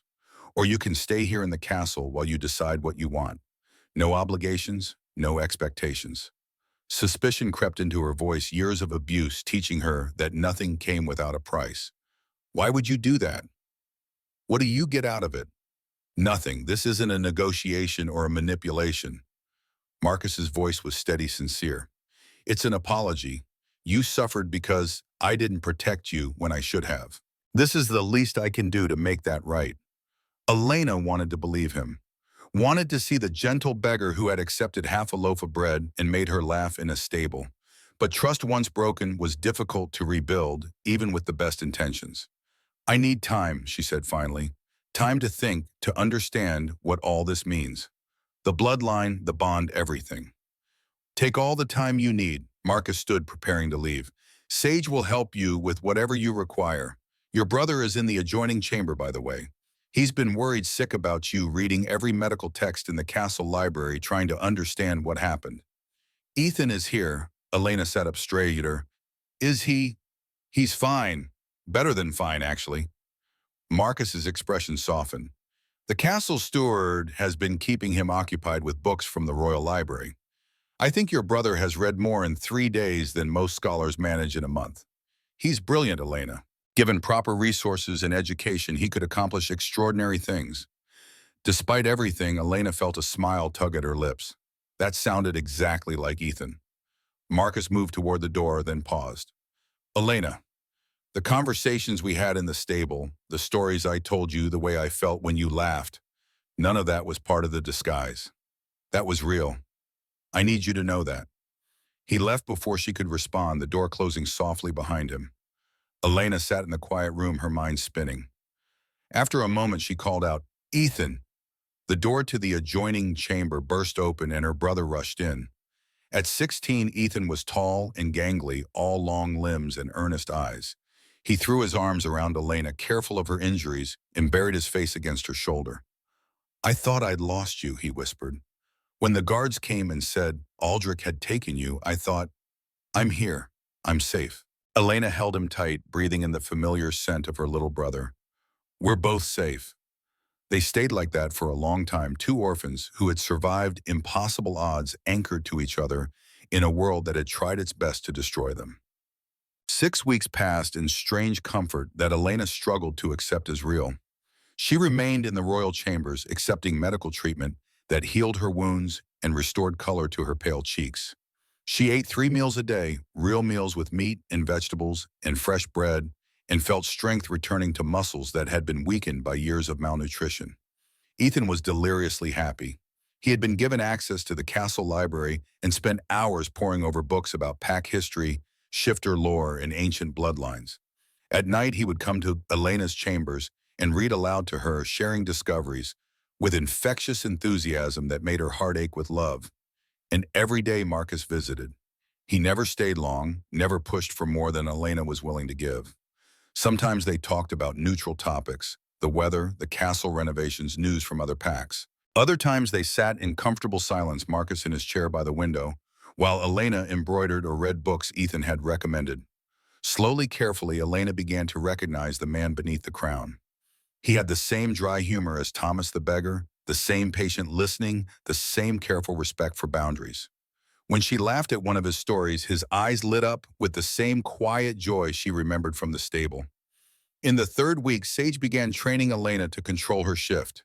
They started in a private courtyard away from curious eyes. Sage guided Elena through the transformation, slowly teaching her to recognize the sensations that preceded the change, to accept her wolf rather than fight it. Your wolf isn't separate from you, Sage explained during one session. It's part of who you are. The shift should feel natural, not forced like that terrible day with Aldrich. It took days of practice, but gradually Elena learned. And when her wolf finally emerged fully controlled and conscious, both she and Sage gasped. Elena's wolf was magnificent, larger than a normal omega with fur that shimmered silver gold in the sunlight, like precious metal come to life. Her eyes remained the same green as her human form, intelligent and aware. She moved with a grace that felt both foreign and perfectly right. Beautiful, Sage breathed, the mark of true royal blood. Word spread quickly through the pack. The lost Silvercrest had been found. The Alpha King's potential mate was not some common washerwoman, but a royal omega whose bloodline was older than the castle itself. Respect came slowly, but it came. Wolves who had ignored Elena now nodded when she passed. Servants addressed her with courtesy rather than contempt. The pack was beginning to see her as she truly was, though some still grumbled about traditions being overturned. But not everyone was pleased with the changes sweeping through Cascade Falls. On the 42nd night of Elena's stay in the castle, she woke to the sound of her door being forced open. Three wolves burst into her chamber, their eyes wild with fanatic devotion that spoke of desperation and misplaced loyalty.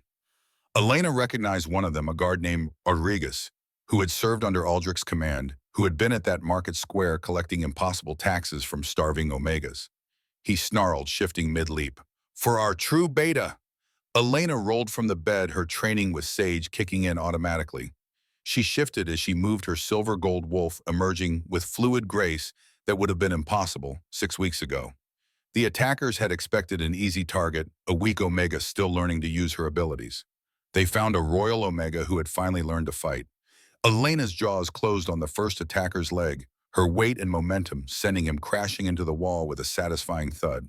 The second came at her from the side, but she twisted raking claws across his muzzle, hard enough to draw blood and send him reeling backward.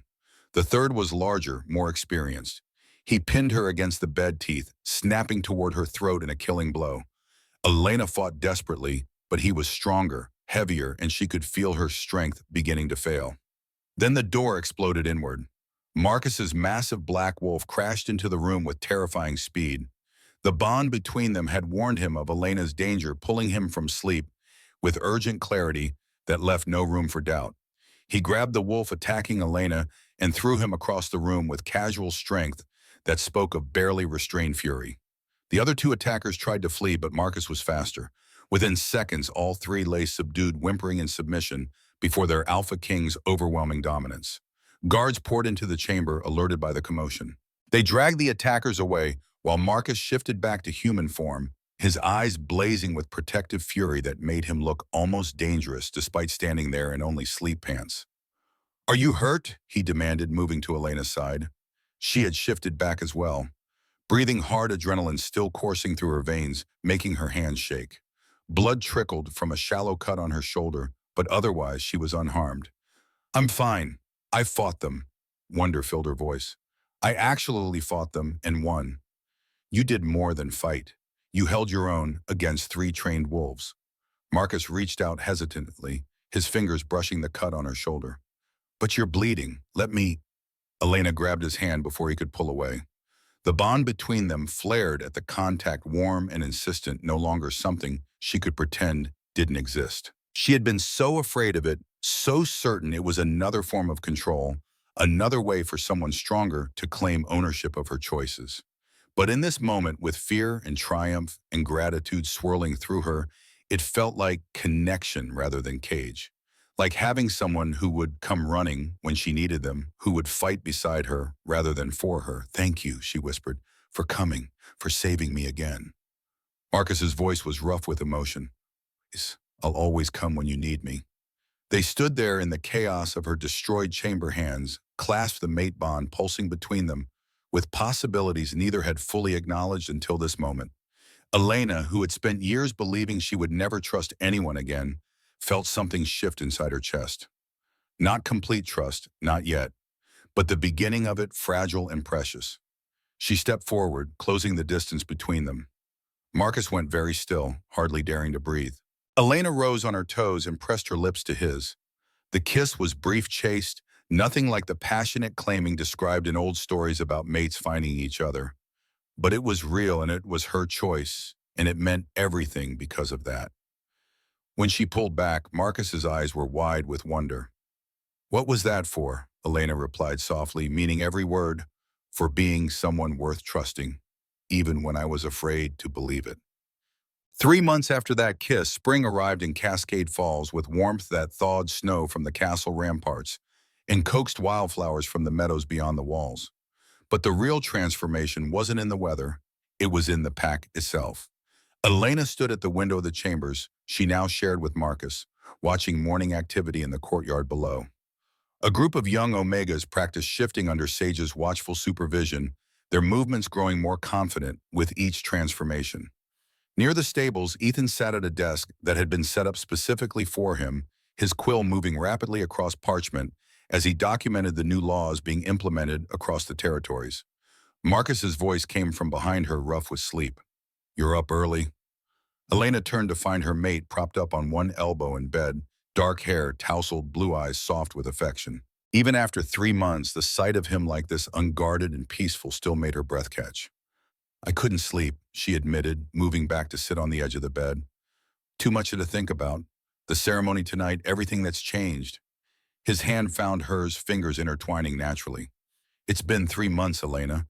Sometimes I still wake up expecting to be back in that cabin, washing clothes for scraps, wondering if this is all some elaborate dream. But you're not." He sat up, pulling her against his chest. The mate bond hummed contentedly between them, a constant warmth that had become as natural as breathing. "You're here, you're Luna Queen, and you've changed more in this pack in 3 months than I managed in 8 years of trying." It was true, though Elena still struggled to accept the credit.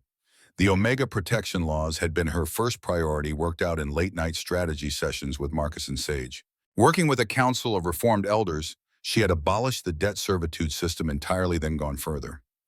Any Omega who had been forced into unfair contracts was freed immediately, their fabricated debts erased from official records. Guards who had participated in Aldrich's schemes faced trial. Some were imprisoned, others exiled. All were removed from positions of power. Tax reforms followed, creating a fairer distribution of wealth throughout the territories. But Elena hadn't stopped there. She had established sanctuaries for wolves born without their shift, safe places where they could learn trades and contribute to pack life without fear of persecution. Ethan had been instrumental in designing the program, using his own experiences to create a system that valued intelligence and skill over raw strength. Faces from those first months still came to her unbidden. Mira, the young Omega from the market square, now worked in the palace laundry by choice, her child healthy and loud and never far from her arms. Clara, the pregnant Omega who had been dragged toward the stocks, lived in a small house on castle grounds, her baby born healthy under Sage's care. Not everyone had been pleased with the changes. 3 noble families had attempted to leave the pack, entirely unwilling to surrender the privileges they'd enjoyed under the old system. Marcus had let them go without argument, though Elena knew it had cost him politically. "I'm nervous about tonight," Elena admitted, resting her head against Marcus's shoulder. "Renewing our vows in front of every pack in the realm. What if they don't accept me? What if they see me as nothing more than a commoner who got lucky? Then they're fools." Marcus's voice carried absolute certainty. "And more importantly, they're wrong. You earned your place, Elena. Not through luck or bloodline, but through the work you've done and the changes you've fought for." A knock at the door interrupted them. "Come in," Marcus called. Sage entered, her expression bright despite the early hour. "Good morning, my lord, my lady. I hope I'm not interrupting anything important." "Never," Elena said warmly. The old healer had become more than an advisor. She was friend-mentor, and the grandmother Elena had never known. "I wanted to review the ceremony schedule before the delegations start arriving." Sage pulled a scroll from her robes, unrolling it with practiced efficiency. Representatives from 17 packs are confirmed. They'll want to meet you both before the public ceremony. Elena's stomach twisted with nerves, but she nodded. This ceremony wasn't just about her and Marcus. It was a statement to every pack in the realm that things had changed, that a new era had begun. "We'll be ready," she said. The delegations began arriving at midday. Elena stood beside Marcus in the great hall wearing robes of silver and blue that marked her as Luna Queen. The mate mark on her neck was visible, a silvery scar that caught the light when she moved. She'd stopped hiding it weeks ago, wearing it instead as a badge of pride. The first pack to enter was led by an older alpha named Beggar, who ruled territories to the east. He bowed respectfully to Marcus, then turned his attention to Elena with obvious curiosity. "Luna Queen," he said carefully, "I've heard much about the reforms you have implemented. My own pack has been inspired by your example." Elena had learned that directness served her better than courtly games. Inspired to follow or inspired to resist? Gregor's lips twitched with amusement. Inspired to follow, actually. My beta has been arguing for Omega protections for years. I didn't listen until I saw what you accomplished here. I came today to ask if you'd be willing to send advisors to help us implement similar changes. Pride swelled in Elena's chest. "I'd be honored." The meetings continued throughout the afternoon. Some alphas were genuinely supportive, seeing Elena's reforms as overdue improvements. Others were more skeptical, their questions carrying barbs about tradition and proper hierarchy. Elena answered each one with patient firmness. Marcus a steady presence at her side. By the time evening approached, she was exhausted but cautiously hopeful. "You handled them beautifully," Marcus murmured as they retreated to their chambers to prepare for the ceremony. Even the ones who came looking for weakness left impressed. "I just told them the truth." Elena allowed servants to help her into the ceremonial gown, white silk embroidered with silver thread, more elaborate than anything she'd ever worn. That protecting the vulnerable makes packs stronger, not weaker. Marcus was already dressed in his formal robes, dark blue, trimmed with silver to match hers. He looked every inch the king, powerful and commanding. But when he looked at Elena, his expression softened into something gentler. "Are you ready?" he asked. She thought of the beggar in the stable, the king on his throne, the mate who had given her equal authority without hesitation. She thought of Ethan, safe and valued. She thought of the Omegas learning to shift without fear of the families no longer drowning in fabricated debt. "Yes," Elena said, "I'm ready." The ceremony took place in the castle's largest courtyard where hundreds of wolves had gathered. Torches lined the walls, their flames dancing in the evening breeze. Representatives from all 17 visiting packs stood in places of honor, while Cascade Falls' own citizens filled every available space. Elena and Marcus walked through the crowd together, hand in hand. The mate bond thrummed between them, steady and sure. When they reached the raised platform at the center of the courtyard, Sage was waiting. "We gather tonight," the old healer's voice rang out, "to witness the renewal of vows between our AlphaKing and Luna Queen. 3 months ago, they sealed their mate bond under the full moon. Tonight, they reaffirmed that choice before all the packs of the realm." Silence fell. Every eye focused on the couple at the center. Marcus turned to face Elena, taking both her hands in his. When he spoke, his voice carried clearly across the courtyard. 3 months ago, I asked you to stand beside me, to challenge me, to help me become the leader this pack deserved. You've done all that and more. You've transformed this kingdom in ways I never imagined possible." He squeezed her hands gently. "But what I treasure most isn't the political reforms or the laws. It's that every morning I wake up beside someone who sees both the king and the man and loves them equally. Someone who shares her last loaf of bread with strangers and fights like a warrior when her people are threatened. I renew my vows to you, Elena, not because the moon demands it, but because I choose you, today, tomorrow, and every day that follows." It was Elena's turn. She had prepared a speech, practiced words that she'd memorized carefully.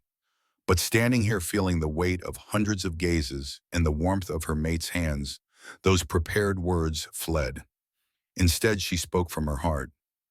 3 months ago, I was terrified of losing myself in you, of becoming just an extension of your power, invisible in your shadow. But you've never asked me to be anything other than exactly who I am. Stubborn, opinionated, fiercely protective of those I love. She swallowed hard. You've given me power and trusted me to use it wisely. You've listened when I told you that you were wrong, even when it embarrassed you in front of the pack." A ripple of quiet laughter moved through the crowd. Marcus's smile was soft and genuine. "More than that, you showed me what it means to be seen. Truly seen. Not as a failed Omega or a political asset, but as a person worth knowing, worth protecting, worth loving." She stepped closer until they were nearly touching. "I renew my vows to you, Marcus. I choose you as my mate, my partner, my equal. I choose the beggar who accepted half a loaf of bread and the king who fights for his people. I choose all of you, today, tomorrow, and for as long as we both live." Sage raised her hands and the gathered wolves fell silent. The moon bears witness. The bond is renewed, the vows reaffirmed. Let all present acknowledge Elena and Marcus as mates bound by choice and strengthened by love. The courtyard erupted in howls, hundreds of voices raised in celebration. The sound was deafening joyful, a recognition that rippled out beyond the castle walls and into the territories beyond. Marcus pulled Elena into his arms, and she went willingly, burying her face against his chest as the howls continued around them. He murmured against her hair, quiet enough that only she could hear through the noise. "I love you. Every stubborn, brilliant, impossibly brave part of you."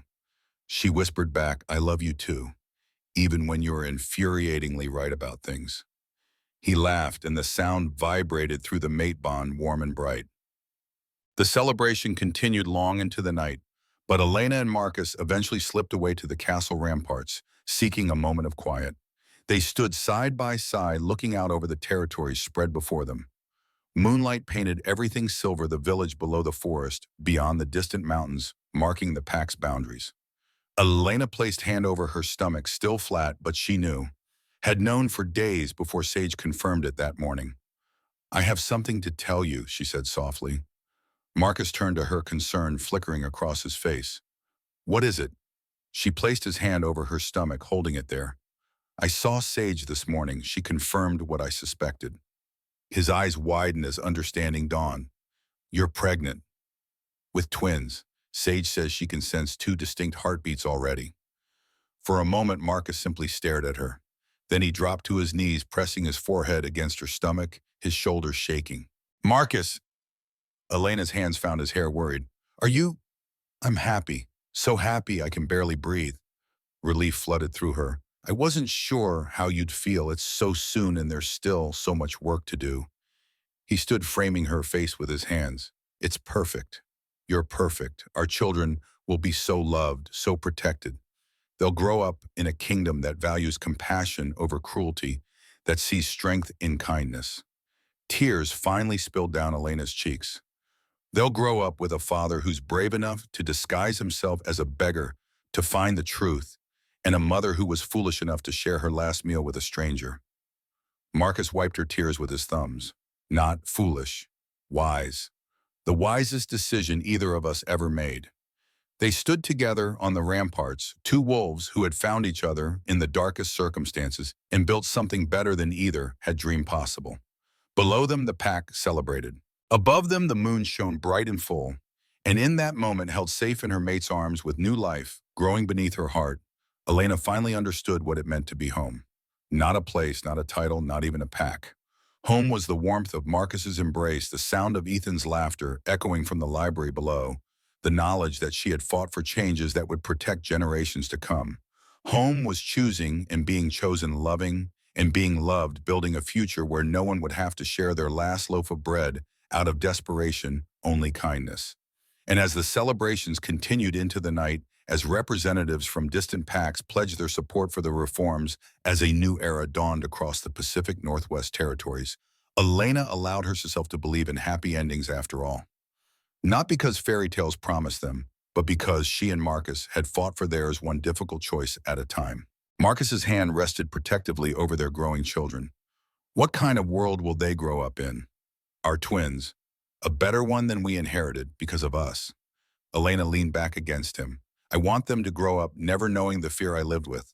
Never hungry, never forced into impossible situations because of what they are.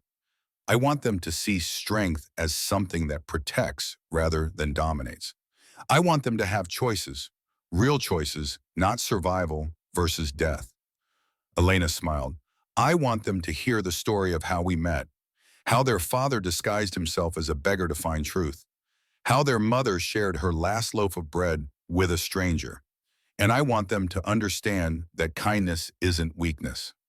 Marcus wrapped his arms around Elena from behind, hands resting protectively over her stomach. They'll have all that, because we'll build it for them. The reforms we've implemented, they're not the end. They're the beginning. Elena turned in his arms to face him. You know what's strange? If Aldrich hadn't increased my debt, if you hadn't disguised yourself as a beggar, if I hadn't been desperate enough to share that bread, we might never have found each other. Marcus's expression grew serious. I would never say suffering was worth it. What you endured was wrong, unjustifiable. But you're right, that pain can teach us what to fight for, what to protect, what matters. He kissed her forehead. And knowing you, loving you, that matters more than anything. They stood together on the ramparts, two wolves who had found each other in the darkest circumstances, built something better than either had dreamed possible.